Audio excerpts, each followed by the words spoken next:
It's Monday night, it's Pyro AJ, me J Fresh live in the place for yet another edition of J Fresh and Friends. You know by now we always bring you sick artists making major moves, making big tracks and influential people in the game.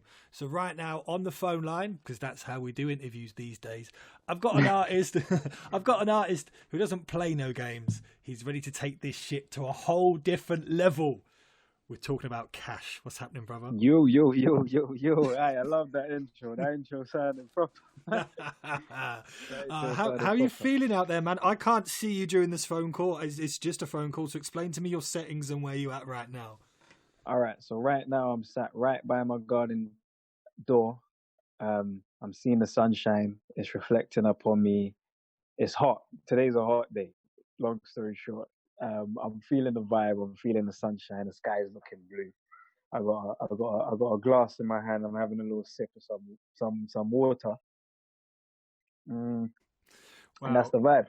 I can't say how jealous I am. I'm currently in a little room. I've got the window closed, so there's no noise coming into the microphone from outside, and I'm sweltering in here. So listen. I'm sat by the garden door. I've just opened it. Right. Prior to that, I closed it because of the same thing. I was like, yeah, the noise. But it's so hot, bro. I just had to. So if you happen to hear any of my neighbors in the background, bear with me. It's all love. It's all love. But listen, man, thank you for your time today. Let's jump straight into things. 2020 is a crazy year, and there's so many pivotal things happening outside of music. So for you, how do you feel, or how is your approach about releasing music in these very strange times? I feel like we have to work around the times rather than letting the times work around us. Just in life in general, like even in terms of my scenarios, my life scenarios, it's just I'm now accustomed to things just popping up. Do you know what I mean? Like no one predicted coronavirus was gonna be the predominant thing to change the structure of how we live in 2020. Like anyone on New Year's Eve 2019 weren't expecting it to be like this. So for me, I try to live my life in a way where whatever pops up, I can just maneuver in and around it. I think sitting and waiting, like, okay, cool, this is happening, we can't release any music, let's just wait. That's not the approach I'm trying to take. I hear that, man. And do you feel, because of your energy and your attitude and how you surround not only your music but your outlook on life as well, do you feel like it is the perfect time for some uplifting, positive music? Yeah, for sure. The timing of the new single "Walk One" featuring Western is literally a now moment, because I feel like we've been experiencing so many things, but I didn't want to release uplifting, fun music within the midst of everything that was happening without touching on that subject first. Do you know what I mean? So prior to releasing the new single, I released the single called Trouble. And in the video, I tried to shed some light on the stuff that was happening. So now that I've done that, not that you stop doing it now, but now that I've done that, I wanted to give another variety to what's happening. And I know everybody's just been on lockdown and everybody just wants to free up themselves. So I wanted to give the theme tune to go for that. Well, that's it, man, and it's a perfect time to talk about the new track. I mean, I'm not someone who uses hashtags often, but I'm throwing out hashtag Song of the Summer. You know, I'm fully behind that. I'm saying that with my chest. Come on, my bro. It is a track where you have those records that you listen to, and straight away you go, right, this is a summer anthem. If this comes out at any other time but summer, it's a mistake. And this, the new track with Western that you've just mentioned there, is exactly that. So, thank you. How was that a track that you had started working on prior to the summer? Was it something that came up in the middle of summer? Because I'm interested in your process behind that. We've had that for a minute now. We've had that song. I've had that song for maybe over a year. Wow. But the timing of it was impeccable. Like we wanted to make sure that we timed it perfect. So I returned to the UK last year, March, but I only announced that I was back in the UK last year, October. So I missed the summer. I couldn't release it then, but I had it then. So the conversation was basically, no matter what, we have to drop it summer 2020. And then obviously everything happened with COVID and all of that type of stuff. But I knew that I couldn't pass this summer without getting it out some way, somehow. And we was just blessed in terms of the lockdown lifting a little bit and people being back out there and whatnot in time for the release. Definitely, man. I mean, sonically, you alongside Weston on the track, like it just works. Like I said, the energy, the tone, the vibrancy around the track, like it's like I said, it is built for the summer completely. Have you been surprised by the reaction so far, or is it something you were expecting, especially if it's something you've been sat on a little while? Like, you know how good it is. Do you know what I mean? Yeah, no, we definitely expected it. We expected it, to be fair. We love that. Yeah, we definitely expected it, because you know where it is as well is in terms of even the sound itself. I don't think there's a lot of things, if anything, within that sound within the UK at the moment. So I wanted to make sure that when we put it out there, there's aspects of everything else that's going on, but it's very obviously Jamaica influenced, Caribbean influenced, and we're on there obviously doing our UK rap stuff on there. But yeah, we knew the feedback that it was going to get for sure. Sick, man. That's good to know. I love it. You say it with your chest. I don't like asking the question. I wasn't sure. Yeah, I knew it was a banger. We just knew it was ready when it dropped. Yeah, 100%. I was coining it the song of the summer before it dropped. Like, I wanted everybody to understand that. Like, I know. Sometimes you can say things, but as an artist, in order for you to sell your product, you have to actually believe it. I'm not calling it the song of the summer because I want people to go and listen to it. I'm calling it a song because whether you listen or not, it really is the song of the summer. It's undeniable, man. It's undeniable. Just earlier on in this conversation, you mentioned about timing in releasing the track and strategy and everything around that. Has your strategy towards music releases kind of changed as you've worked your way through your career? You know, like timescale, timeline. Is that something you've always been aware of? Have you kind of burnt your fingers and learned in the past? Yeah, we've done it. Waited and whatnot. We got burns on every single one of our fingers. Just we've definitely over the years tested a lot of stuff, and obviously in these times there's social media, so it's structuring in and around all of that stuff. Like I'm coming from not really needing to structure anything because the songs need to get Bluetoothed around on phones and infrared. That's how it's going to be spreading, rather than there was no streaming platform. I remember when if you got your song on iTunes, that was a thing. Like that was a move. It's like, yeah, these people can get your stuff on iTunes. Not number one, not top 40, not nothing. Just the fact that it can go on there was a thing. So, in terms of my career over the time, we definitely had to restructure how we release music for sure. And what I find amazing is every artist naturally has their own journey. For someone like yourself who has been releasing tracks and has been involved in the game for a decade plus now, before mainstream acceptance, whatever the right words there are, around Little Bit of Cash. But what I find about your career is the timing is interesting, because you were putting out tracks, just like you said there, where I don't even know if we can say social media was really a thing. Like, this is definitely like really pre-TikTok, Snap, IG. Like, Facebook was there, but was it really powerful? Twitter was there until kind of now, and especially taking into account the fact you went away. So you released tracks before, when it was pre a lot of this social media. You were away doing what you had to do, and then when you come back, it's everywhere.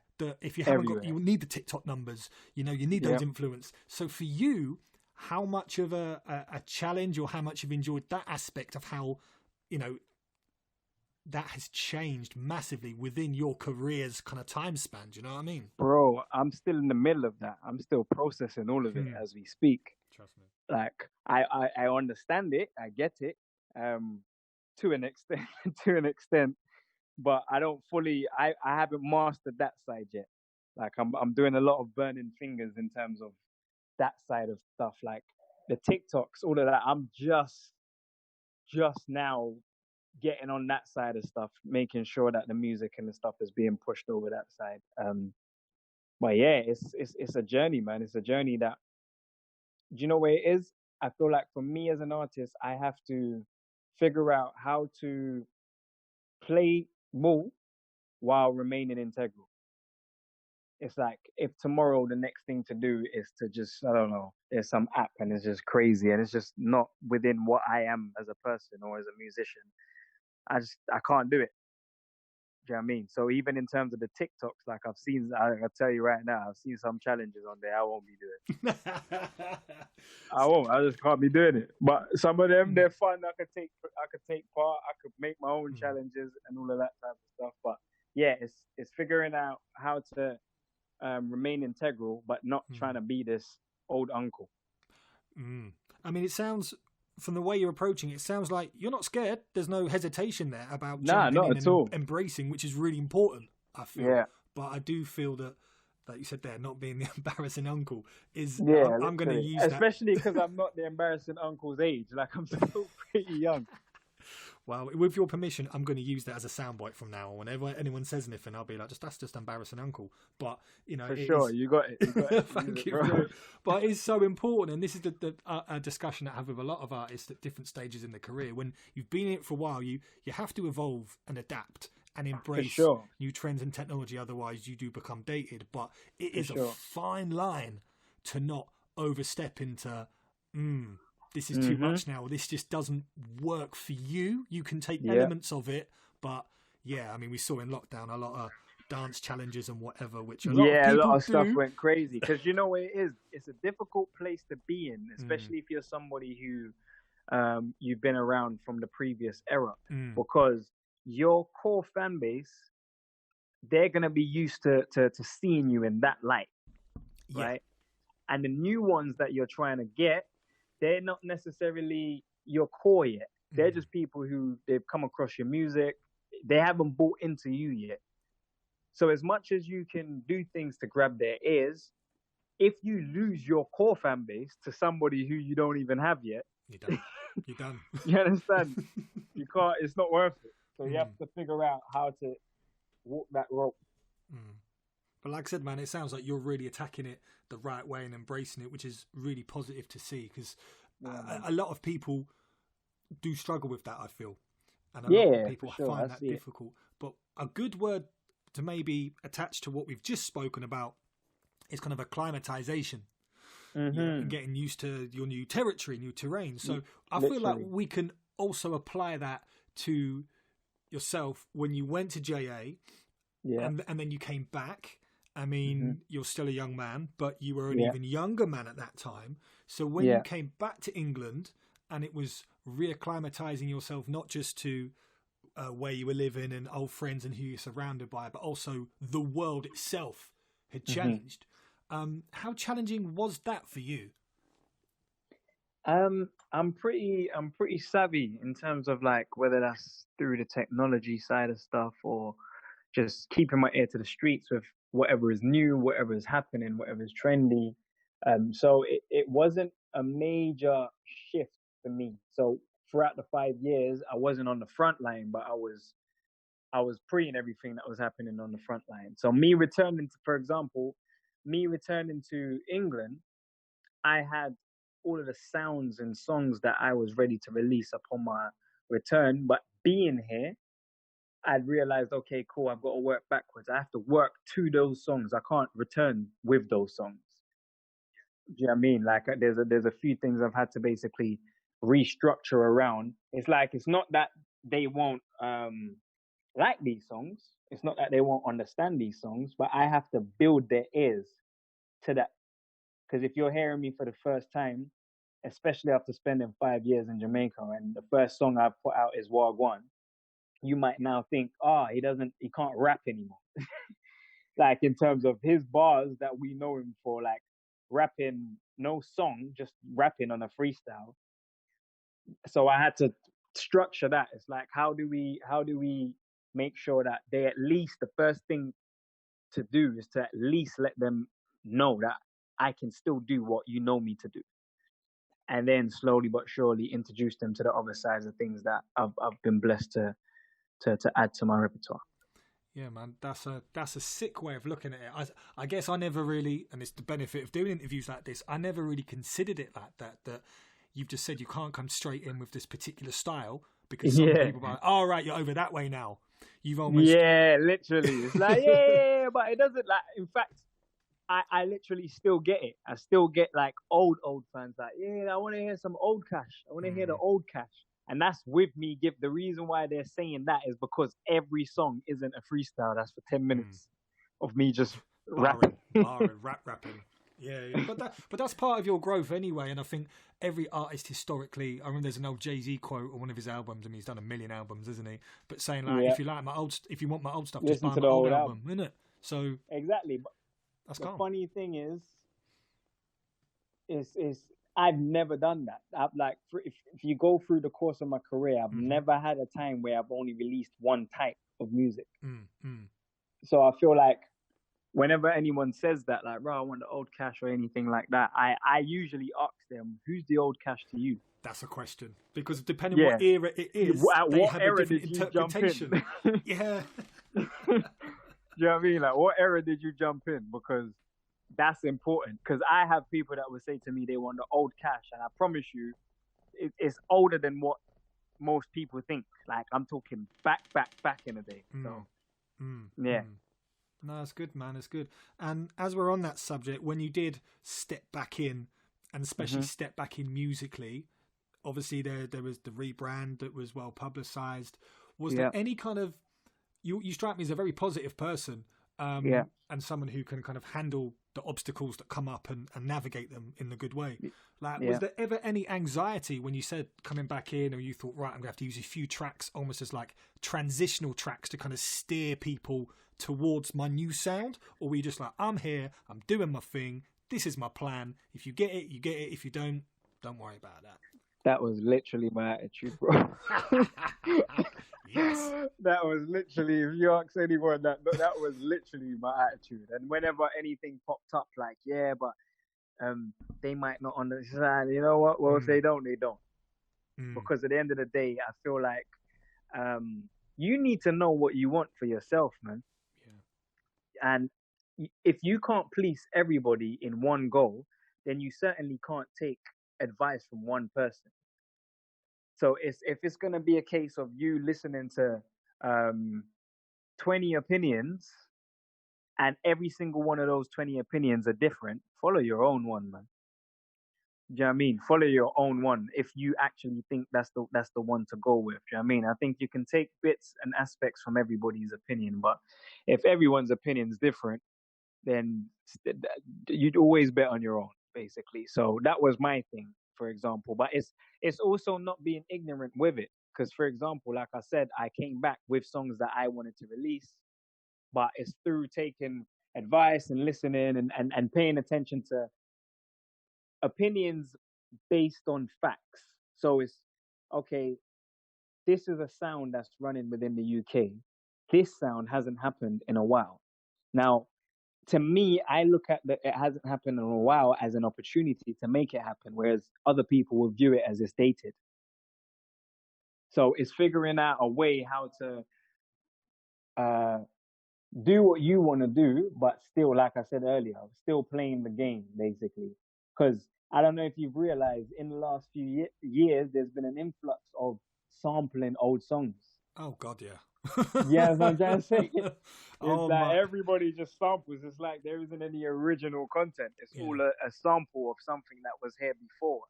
And the way I view that is, I always say, the artists that are being sampled, if they release music that sounds exactly like those songs that are being sampled, instead of trying to make a new sound in terms of what's happening right now, they might be okay. Yeah, man. They might be fine, but in the way they're gonna look at it, whether it's their label or whoever is speaking to them, it's gonna be like, yeah, we need to make it sound a lot more 2020. But if 1999 works for that particular artist, then just let them do 1999. No, you're right about the sampling, man. The funniest thing is listening to a track that samples a track from 2008 that itself had actually sampled a tune from 94. And you're like, it's sample on sample on sample. Do you know what I mean? But I mean, for me, that's whenever the question of sampling or samples come up, like I'm not Literally. super old, but I, like a lot of people, when I got into hip hop and stuff, I read and you watch the documentary. So it's like, well, this whole genre kicked off It's through just based on sampling samples snippets now. of vinyl back to back because they didn't have enough of that section for people to break to, and that has always been there. So if people, my personal opinion, if someone samples a record that's known but they do it in a creative, original way, then that's amazing because you can make amazing. 50 I records agree. off that. Do you know what I mean? I agree. Now, everyone within their musical career naturally has stages. They last different amounts of time, different kind of peaks and sometimes troughs with that. For you, do we feel like you're entering that next stage of your career in terms of your knowledge, your experience, what you're applying to the game, what you're working on next? Is that fair to say this is a next stage within your career? Yeah, no, for sure. I feel like the way I view this, I feel like everybody gets an opportunity to peak once. It's an anomaly that you get to peak more than once. And because of my scenario of I had my peak prior to when I didn't even have the peak. It's just as the peak was about to come is when I was returned to Jamaica. So in a sense, it could be viewed as me having two peaks, or it could be viewed as the peak never really came. So I still have the chance at the one, basically. But yeah, for sure, we're working and making sure that happens. I have so much on the laptop and in the studio that I know. I just like I was confident in the reaction from Wagwan. Like I'm confident in terms of the stuff I have to release.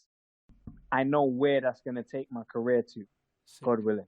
Sick, man. And I believe there is a lot. I know we've been speaking about the latest single and there's been a run of singles, but I believe there's a bigger project on the way. Yeah. From yourself. When is that this year or is that early next year? What are we looking at? Well, we're not sure yet. We're not sure yet. I want to drop a couple more before I do any official announcements of it. But what I would say is all of these songs are from the project. Yeah. So Trench Baby's on the project, Trouble's on the project, Wagwan's on the project. And we're going again real soon. That's good to hear, man. Obviously, you're a positive person. You really get behind everything. Your outlook is very refreshing and energetic and vibrant, like I said earlier. Are you someone who believes in fate? Yeah, for sure. Yeah? Especially blind faith. Like that, for me, blind faith is the strongest faith. It's you having faith in something you cannot see right now.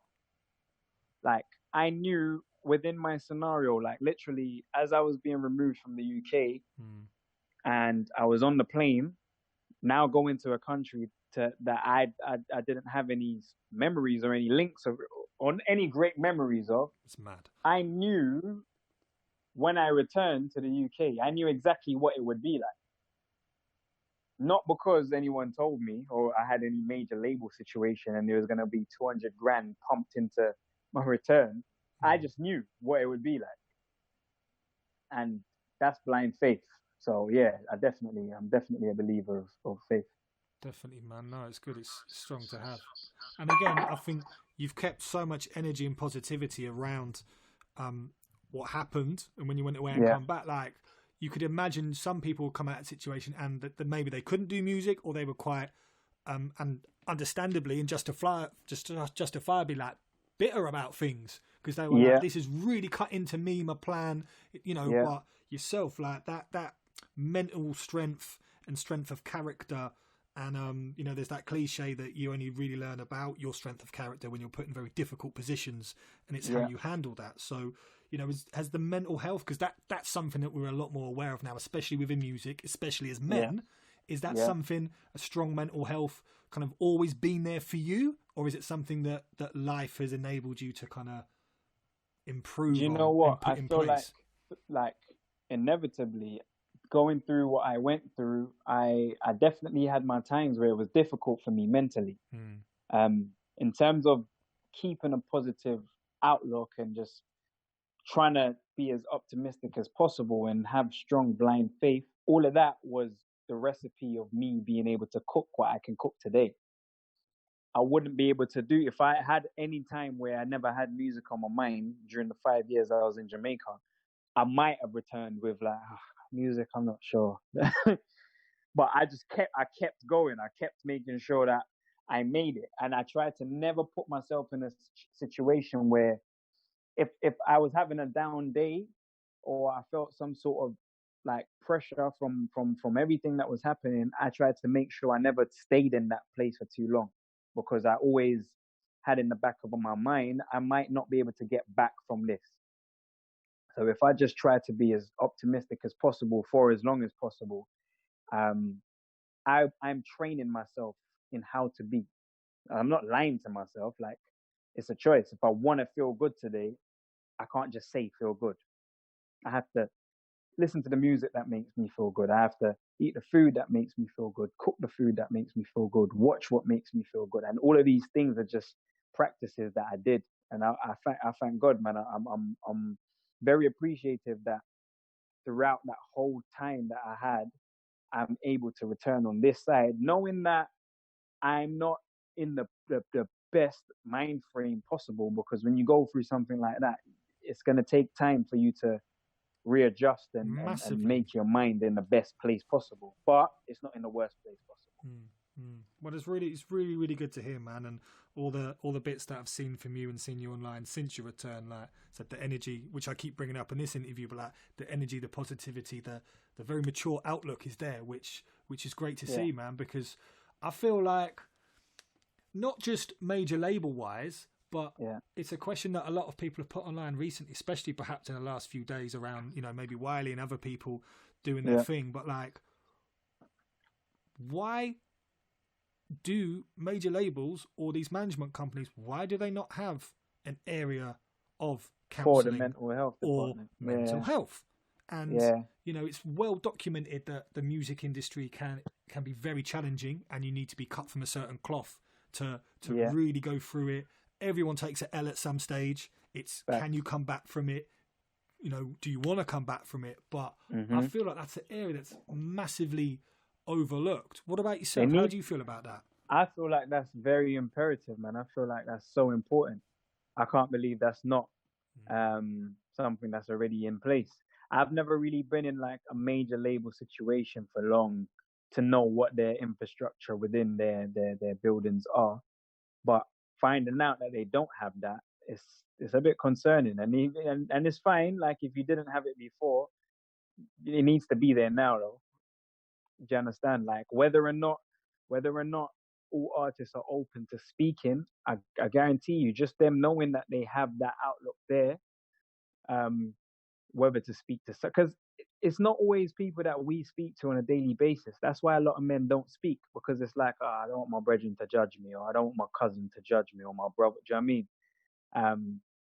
So yeah, I think it's very important for the labels to have that set in place, especially because the most popular music right now, let's be honest, is coming from a certain walk of life. And when you're coming from that certain walk of life, like, I can speak for myself, there's a lot of PTSD that's attached to us.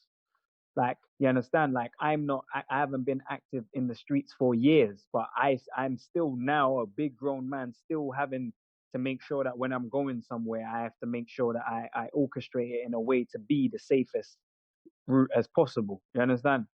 All of these things, to me, it's normal now. To me, it's normal to make sure that when I'm going out, I don't put myself in a place where anything can happen.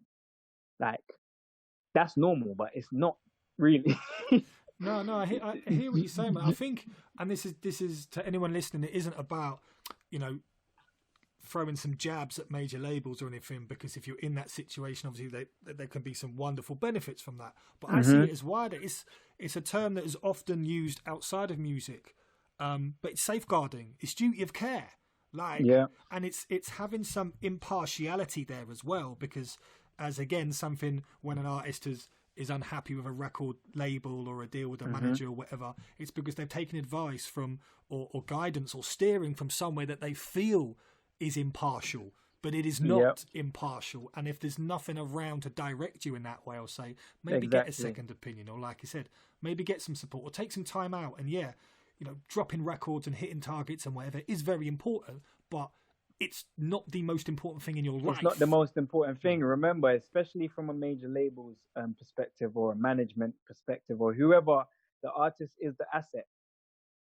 So if the artist isn't in the right mind frame to create the thing that keeps the ball rolling, then we're all just going to be stuck here. Do you know what I mean? But I guess this is where with the labels, it's almost like, or not just labels, because like you said, it's not that we're pinpointing major labels, but just if there are several artists, it's like, well, if he's not really in the mood right now, then we have 20 others. Yeah, and he's knocking on the door, so it's almost like it's that conveyor belt. Literally. They're not individuals, it's the reach or the pull or the numbers that they can bring almost rather than the individual itself, and that's just not cool, man. Exactly. Yeah, it's not something that should be in place. So we need to fix that for sure. I'm glad you mentioned that so that the people can hear that. Well, yeah, man. Likewise, people need to hear it, from artists such as yourself, for it to resonate and take from there. But we got a little bit deep there, but it's great. That's what interviews are for, man. Now we want to connect now. So thank you so much for joining us today here at Pyro. Before you go, could you please introduce your brand new track with Western, and we'll play it right now. Yo, people, you already know it's your boy CASHH, a.k.a. the Trench Baby, previously known as CASHH-tastic. This is my brand new single, Wagwan, featuring Western. Turn your radio up.